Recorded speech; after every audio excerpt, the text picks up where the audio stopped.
Down the valley runs the Belton and the Belton takes you home. Down Geronimo, Geronimo. If the silken victim cannot leave you, take a look around. The air is full of troops that will battle on the ground. Till we join the ships of danger, till the lake we enter on. Down Geronimo, Geronimo. If the glory of the glory, but you're ready, here we go. Down Geronimo, Geronimo. Hello everyone, thank you for joining me today. My name is Jeremy Holm, yep that's me, and I am an 11th Airborne Division historian. I'm also the author of 3 books on the Angels, and I curate 2 online museums dedicated to the 11th, 511pir.com and 11thairborne.com. Now a few months ago, I was privileged to give the keynote address during the banquet dinner at Toccoa, Georgia's famous World War II weekend, and it is an honor I'll never forget, and we were all so excited that we all forgot to press the record button. So after multiple requests, I thought I'd record that speech for you. I'll also overlay the photos and videos that I shared during the banquet. So please sit back, relax, and enjoy Camp Toccoa, one little camp's big impact in World War II. Distinguished guests, honored veterans, it's a pleasure to be here. Thank you to the committees of the Toccoa Military Museum, Camp Toccoa at Currahee, and the Stevens County Historical Society for making this event happen. We are all so grateful. In 1875, 1 year after Toccoa was chartered, a reporter from the Atlanta Constitution toured the area and declared, "As an invited guest, we took advantage of the occasion. We were so well pleased with the spirit manifested that we concluded to join the band, and hence we are now in full fellowship with the association." As invited guests, my wife Lindsay and I more than resolved to join the band at Toccoa. We loved this town so much that Lindsay started looking for land here after our first visit several years ago.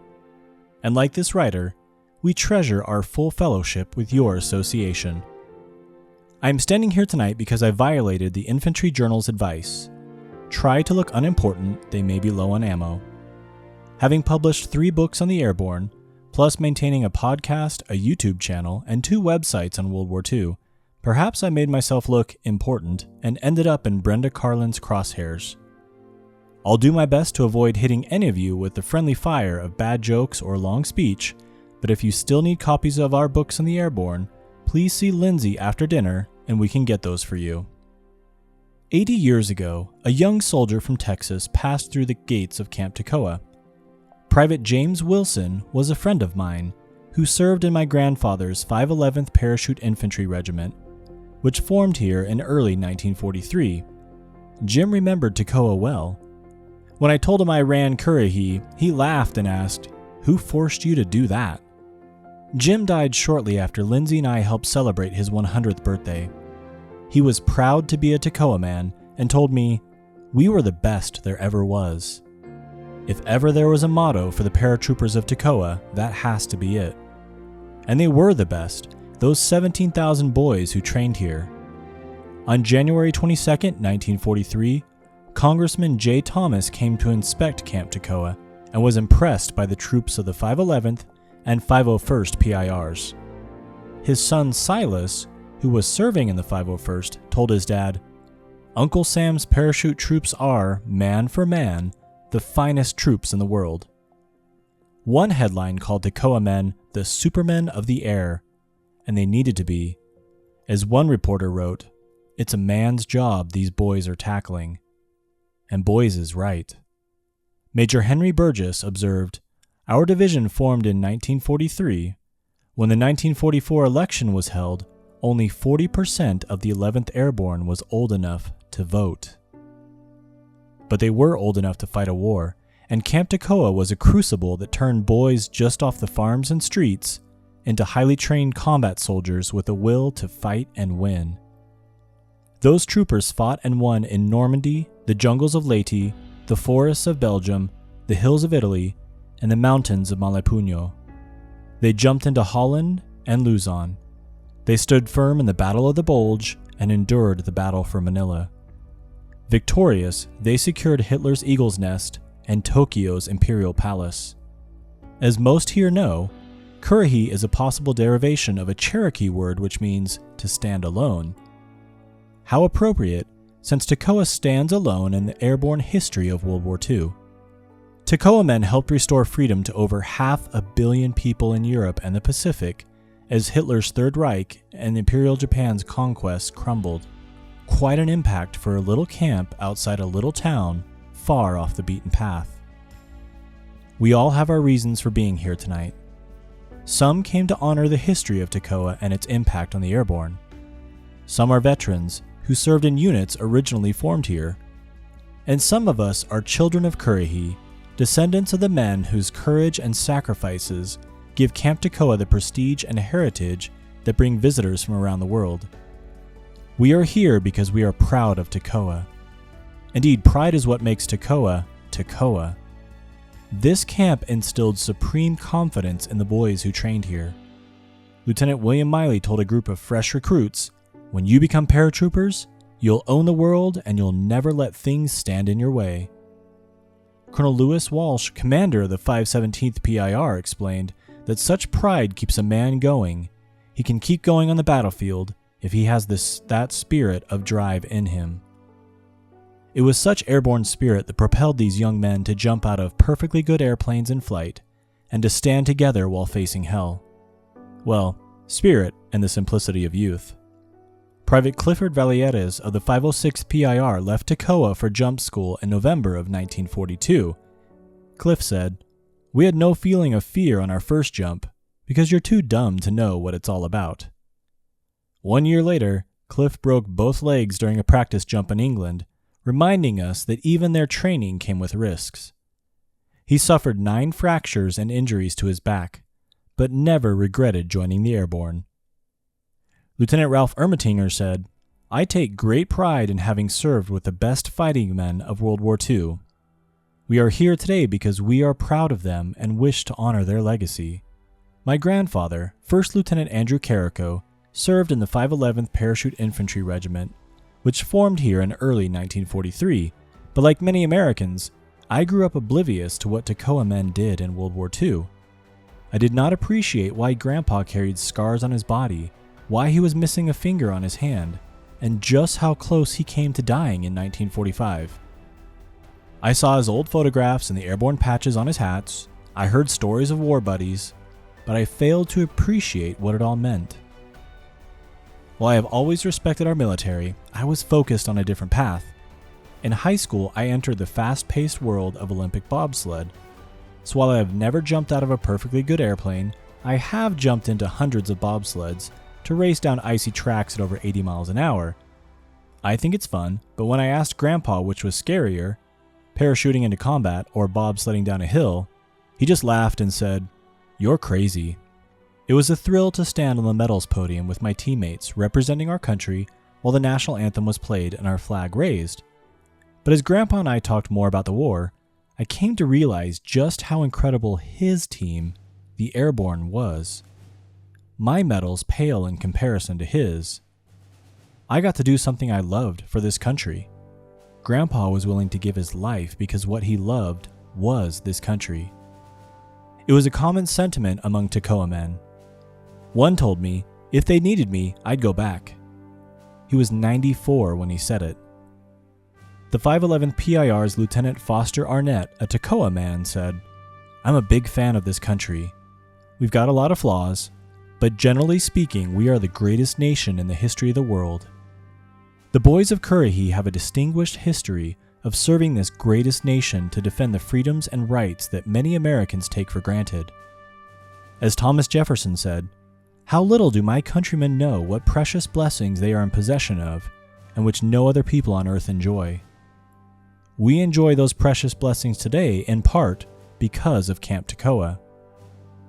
When Toccoa men fought in France or Italy or Holland or on Leyte or Luzon, it was unquestionably to protect and preserve freedom. Nazi Germany and Imperial Japan came to conquer. The boys of Currahee came to liberate. The men who trained here jumped down from heaven to combat the tyranny and darkness that engulfed much of the world in the early 40s. That, more than anything, is the true legacy of Camp Toccoa. And as a child of Currahee, I am proud of that legacy, and as an American, I am grateful for it, and for the opportunity to experience these sacred grounds. As an 11th Airborne historian, it has been my privilege to interview many Toccoa men about their military experiences to better understand the airborne story. These brave men recognized that as they toiled at Toccoa and sweat blood on Currahee, or as what one called, that damn hill, they were earning their place as the best of the best. They were becoming, to borrow Stephen Ambrose's famous title, bands of brothers. My grandfather explained these brotherhoods saying, "There is a feeling of closeness and love for your fellow men in combat that is different from any other feeling that you can have." Albert Dunn, a high school student from Louisiana in 1943, remembered Grandpa's 511th PIR, the Band of Brothers of the Pacific. He said, "They were really cocky, and they looked good. Each one of them believed they could whip 5 or 6 other people. They were like the 3 Musketeers, one for all and all for one. They might fight amongst themselves, but the minute something happened, they all joined together." Because of their example, Albert later joined the Airborne. More than a decade of interviews and research has taught me that Camp Toccoa's legacy is bursting with tales of loyalty, duty, and sacrifice. Allow me to share 4. Private First Class Joe Mann served in the 506th PIR here at Toccoa, but transferred to the 502nd before D-Day. After the 502nd jumped into the Netherlands during Operation Market Garden, on September 18, 1944, Private Mann's platoon became isolated by a substantially larger enemy force. Acting as lead scout, Joe made his way to an enemy position, and despite heavy fire, destroyed an 88mm gun and an ammunition dump. Ignoring the danger, Joe remained in his exposed position and, with his M1 rifle, dispatched the enemy one by one until he was wounded 4 times. Taken to a secure position by his comrades, this Toccoa man insisted on returning to the line to stand guard during the night. His arms were bound due to his wounds, but he could still keep watch. The following morning, German forces advanced to within yards of their position. Suddenly, a hand grenade landed within a few feet of Joe, and since he was unable to move his arms because of the bandages, Joe yelled, "Grenade!" and threw his body over the explosive. Joe Mann was posthumously awarded the Medal of Honor. As dawn broke on December 8, 1944, the 511th Parachute Infantry was startled on Leyte when Japanese forces opened up with machine guns on their flank. E Company was told to cover 2nd Battalion's withdrawal, and when the enemy pressed in, Toccoa man Private Elmer Fryer called in mortar bombardments and directed machine gun fire to break the first banzai charge. When Elmer noticed an enemy platoon of between 40 and 50 soldiers trying to flank their position, he rushed to the top of a ridge to stop them, alone. There, as newspapers across the nation exclaimed, he fired fast and accurately, but was drawing all the fire on himself. He was hit in the left arm and shoulder, but that didn't stop Fryer. Elmer did stop the enemy platoon, and a wounded Neil Rutherford remembered, "Fryer came back and found me. He put a tourniquet on my arm and leg while the lead was flying all around us. He helped me down the trail and we met the lieutenant leading a wounded man." That was First Lieutenant Norvin Davis, who was assisting Marvin Douglas. Private Douglas testified, "A Japanese soldier jumped up from behind some bushes and aimed his rifle at the lieutenant. Rutherford and I hit the ground, but Private Fryer threw himself in front of the lieutenant." Lieutenant Davis, another Toccoa man, said, "There were 7 bullet holes in Elmer's chest and stomach, but he drew a grenade as he fell to the ground and pulled the pin. He threw it and the Japanese soldier was blasted all over the trail." It was the 27th enemy that Elmer Fryer killed that day, although E Company suspected he wounded several others. Lieutenant Davis added, "As Elmer lay there dying with a smile on his face, he asked us to write to his folks and tell them he'd got a mess of the enemy before they got him." Elmer Fryer was the oldest American paratrooper to receive the Medal of Honor in World War II. It was awarded posthumously. In December of 1944, Private Melvin Biddle, who trained at Toccoa in the 511th PIR, was a replacement in the 517th PIR during the Battle of the Bulge. Late on December 23rd, Private Biddle went out to scout German lines. This Toccoa man eliminated 3 German snipers and eradicated 4 enemy machine gun emplacements and their crews. Private Biddle was later wounded by shrapnel and after recovering in England headed back to his unit in early 1945. During the trip back to Europe, Melvin read in Stars and Stripes that he would be awarded the Medal of Honor. On October 30th, 1945, President Truman presented the medal to Private Biddle.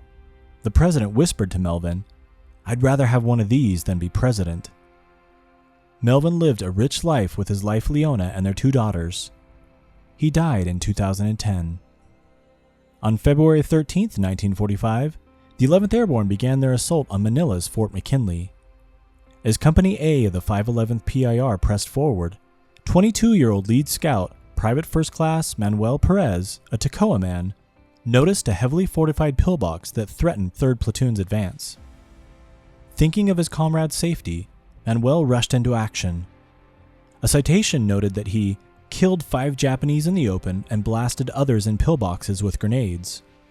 Realizing the urgent need for taking the last emplacement, which contained 2 twin-mount 50 caliber machine guns, Manuel moved to within 20 yards of the position, killing 4 of the enemy in his advance. He threw a grenade into the pillbox, and as the crew started withdrawing through a tunnel just to the rear, Manuel shot and killed 4 before exhausting his clip. Perez had reloaded and killed 4 more when an escaping Japanese threw his rifle with fixed bayonet like a javelin. In warding off this thrust, Manuel's own rifle was knocked to the ground. Seizing the Japanese rifle, this Toccoa man continued firing, killing 2 more. He rushed the remaining Japanese, killing 3 of them with the butt of the rifle, and entered the pillbox to bayonet the surviving hostile. Single-handedly, he killed 18 of the enemy in neutralizing the position that had held up the advance of his entire company. Sergeant Max Pollock disagreed with the official record. Pollock, who watched Perez's actions that day, said, "Among his grenades, rifles, and bayonet, the count of dead Japanese was more like 75. 1st Battalion's Major Henry Burgess gave orders for a Silver Star commendation to be written, but it came back rejected 2 days later because the quota of Silver Stars had been filled. Burgess was furious and said, "I went over to the site of the fight and personally wrote the citation and prepared maps, obtained several corroborating accounts, and recommended Manuel be granted the Medal of Honor." Sadly, Manuel Perez died 1 month later outside Santo Tomas, protecting the withdrawal of a patrol which had encountered heavy enemy fire. Manuel's comrades all said, "It's hard to believe that 1 bullet could kill such a tough little man." Later that same day, March 14, 1945, the 11th Airborne received official notice that Manuel Perez had been awarded the Congressional Medal of Honor. Now, I could stand here for days telling you stories like these of Toccoa men, whose courage and devotion remind me of the famous Admiral Nimitz quote that said, "Uncommon valor was a common virtue." As one veteran wrote, these airborne troopers were typically awarded Silver Stars for acts of heroism, which usually earned Medals of Honor for the Marines. Captain Lee Walker, a chaplain with the 511th PIR here at Toccoa, who buried over 100 Toccoa men in the Pacific, declared, "I wish I had the financial resources to erect a giant tablet in stone where everyone could read the names of our officers and men who gave their lives that others might live in freedom." Perhaps that is a Toccoa monument for another day.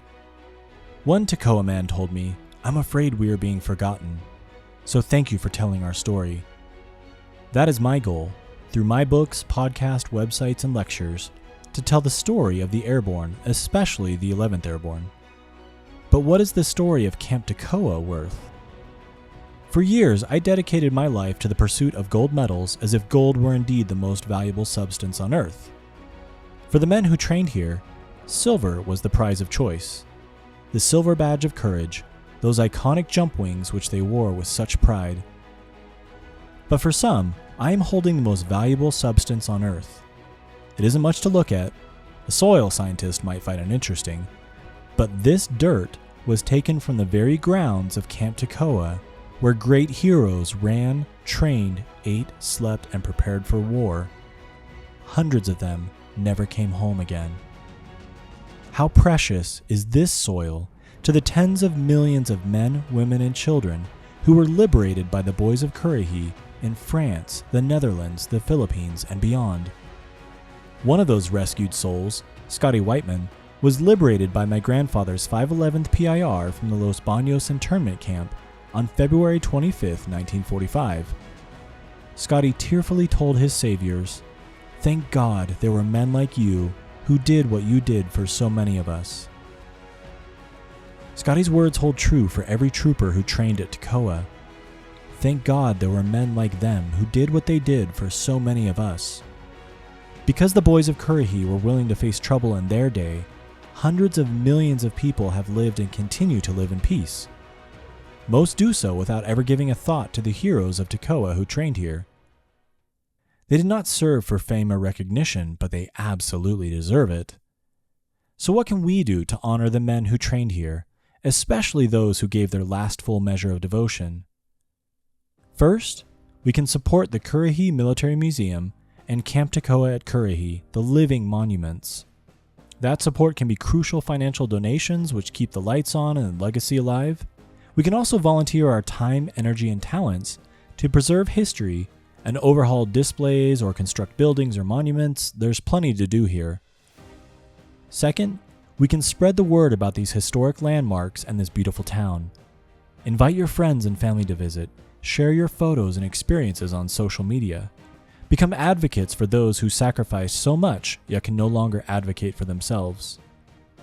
Third, share your own airborne heritage.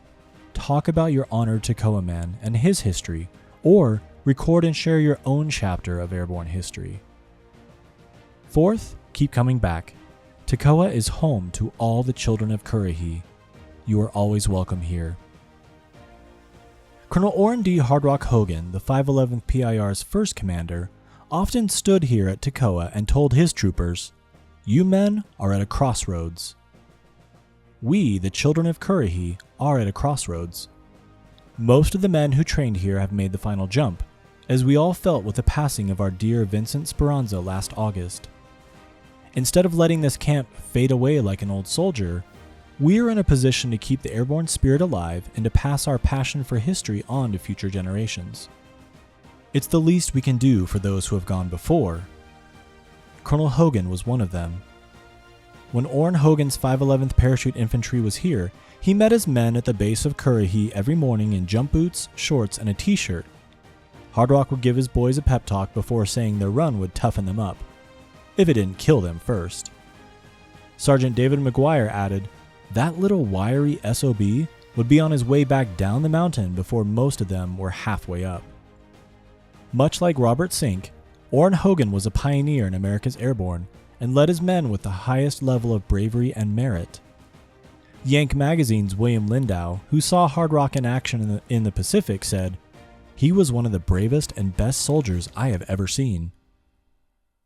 But on February 23, 1945, Orrin Hogan died from wounds received in action.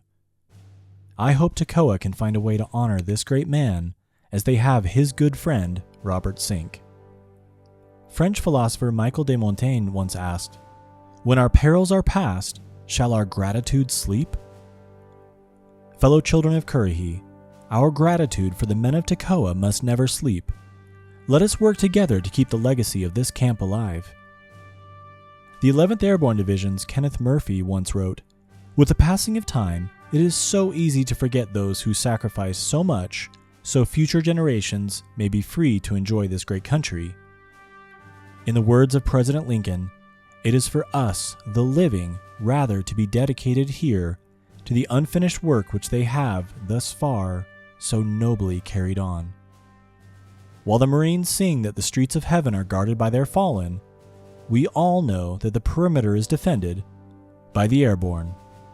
Thank you very much. Airborne all the way.